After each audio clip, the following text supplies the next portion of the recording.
Salut fraților! Avem aici niște petarde și un colet de la Pyroqueen. Astea le-am luat de la un prieten.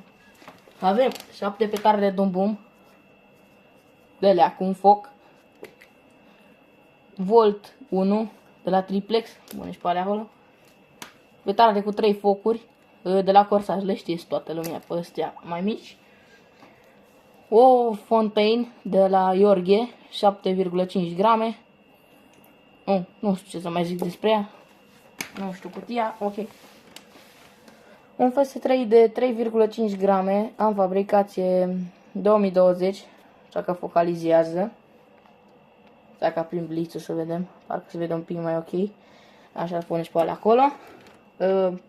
Un Fire Show de 0,98. Și asta știe toată lumea că.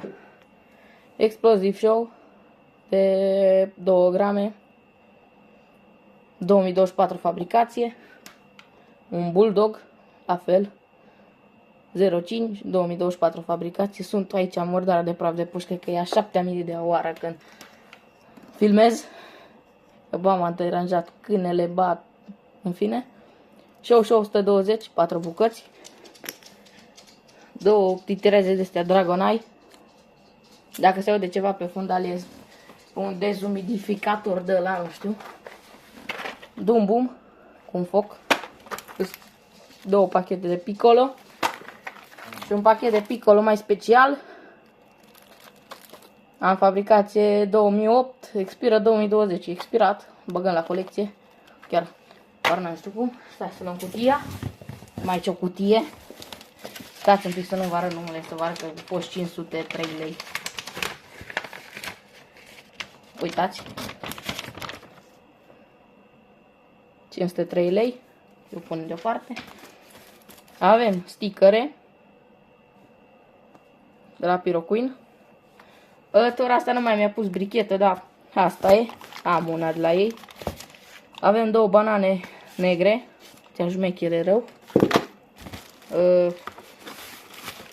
Un pachet Funkenschlag 3. Știi, m-am prezentat de astea că mai mi-am luat un pachet. Roșu și verde, 2,5 gram pe bucată. Tot 2024 făcute.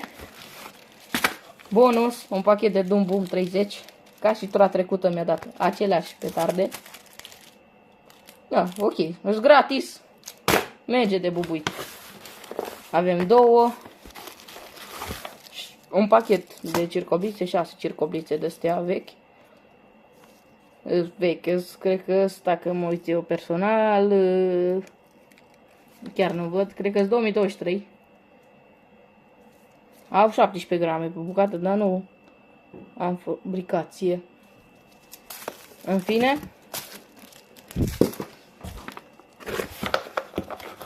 aici petardele la Volt, le-am bat în cutia asta, mi-a venit.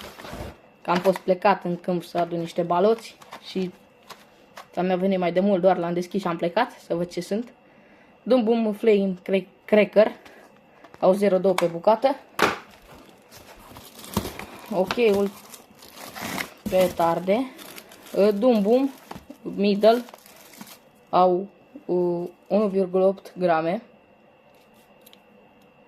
Astea-s noi. 2024. Spune și pe asta aici. Curios. Avem rachete. Odin Racket. Am fabricație 2024. 15 grame pe bucată. 60 de grame pe tot pachetul. Stai să vă arăt și o bucată. Cam așa arată. Destul de greuță și subțirică. Le vedem mâine. Sper să mă lase cei de la YouTube să postez compilația, gen show de Revelion. Mâine o să fac și colecția finală. Și ultima, este destul de grea. O baterie No Limits, 25 de focuri, 30 de mm, ce sunt efectele, cu titanium, gold, nu știu ce, coco. Așa, are aproape 500 de grame, 495 de grame de explozibil, dar e foarte grea. Categoria T1, e foarte Uitați ce tuburos are, atât ai, în diametru mare, rău. Este cea mai mare ca greutate la explozibil. Am și costă de focuri și n-au atâtea. Da, cam asta este colecția. Cred că o să revin cu un cadru final, să le așez un pic. Și ne auzim mâine la colecția finală. Iar cu cadru final, asta este. A fost 503, v-am spus. Și astea pe gratis. Am făcut, am mai dat 2-3 petarde și mi le-a dat. Cam asta este, mâine ne auzim la colecția finală și pe 1 ianuarie sper să mă las să pun show de Revelion. Ne auzim mâine la colecția finală. Numai bine!